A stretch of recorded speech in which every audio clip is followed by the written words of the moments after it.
ಏನ್ ತೊಂದ್ರೆ ಇಲ್ಲ. ಎಲ್ರು ನೋಡಿ, ಇದಕ್ ಮುಂಚೆ ನಾನು ದೊಡ್ಡ ಅಣ್ಣವ್ರ ಫ್ಯಾನ್, ನಾನು ಇಷ್ಟ ಫ್ಯಾನು ಅಲ್ಲ, ನಾನು ದೊಡ್ಡ ಡಾಕ್ಟರ್ ರಾಜ್ಕುಮಾರ್ ಅವ್ರ ಫ್ಯಾನ್. ನಾನು ಅವರ ಬ್ಯಾನರ್ ಅಲ್ಲಿ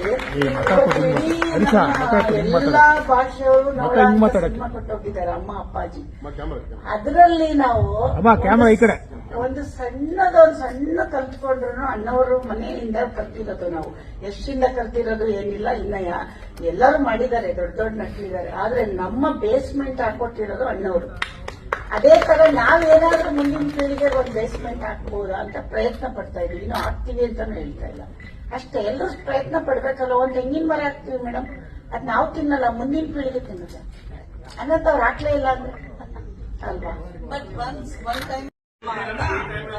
ಏನ್ ತೊಂದ್ರೆ ಇಲ್ಲ. ಎಲ್ರು ನೋಡಿ, ಇದಕ್ಕಿಂತ ಮೊದಲು ಶರಣ ಕತೆ ಮಾಡಿ ಸಿನಿಮಾ ಮಾಡಬೇಕು ಅಂತ ನಂಗೆ ತುಂಬಾ ಆಸೆ ಇತ್ತು. ಆಮೇಲಿಂದ ಅಮ್ಮ ಮಾಡೋಣ ಅಂದಿದ್ರು. ನನ್ಗೆ ಯಾಕೋ ಒಂದ್ಸತಿ ನಾನೇನ್ ಸರಿಯಾಗಿ ಮಾಡ್ತೀನೋ ಇಲ್ಲೋ, ಇಷ್ಟು ದೊಡ್ಡ ಅವರಿಷ್ಟು ಸಿನಿಮಾ ಮಾಡಿದ್ದಾರೆ, ಬೇಡಪ್ಪ ಅಂತ ನನಗ್ ನಾನೇ ಯೋಚಿಸ್ಕೊಂಡು ಒಂದ್ ಸಣ್ಣದಾಗಿ ಫಸ್ಟ್ ನಾನು ಕರೆಕ್ಟಾಗಿ ಮಾಡ್ತೀನೋ ಇಲ್ವೋ ಅಂತ ಆಮೇಲೆ ಶರಣ್ ಸರ್ನ ಕೇಳೋಣ ಅಂತ ಇದನ್ ಮಾಡಿರೋದು. ನೆಕ್ಸ್ಟ್ ಶರಣ್ ಸರ್ಗೆ ನಮ್ಮ ಬ್ಯಾನರ್ ಇಂದ, ನಮ್ಮ ಕಡೆಯಿಂದ ನಾವು ಸಿನಿಮಾ ಮಾಡ್ತೀವಿ. ಅದು ಎಲ್ಲರಿಂದ ಇರ್ತಾ ಇದ್ದೀನಿ. ಇದಕ್ ಮುಂಚೆ ಶರಣ್ ಸರ್ಗೆ ಫಸ್ಟ್ ಆಪ್ಷನ್ ಇದ್ದಿಲ್ಲ, ಅದ್ರ ನನಗೆ ಆ ಧೈರ್ಯ ಇರಲಿಲ್ಲ.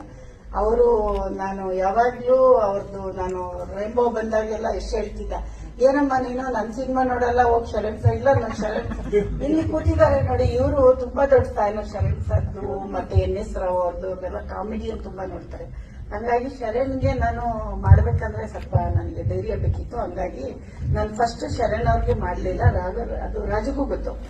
ಹಂಗಾಗಿ ನಾವು 2ನೇ ಸಿನಿಮಾ ಶರಣ್ ಸರ್ಗೆ ಅಂತ ಈ ಸ್ಟೇಜ್ ಅಲ್ಲಿ ಹೇಳಕ್ ಇಷ್ಟಪಡ್ತೀನಿ. ನೋಡಿ, ಒಂದು ಪ್ರೊಡಕ್ಷನ್ ಹೌಸ್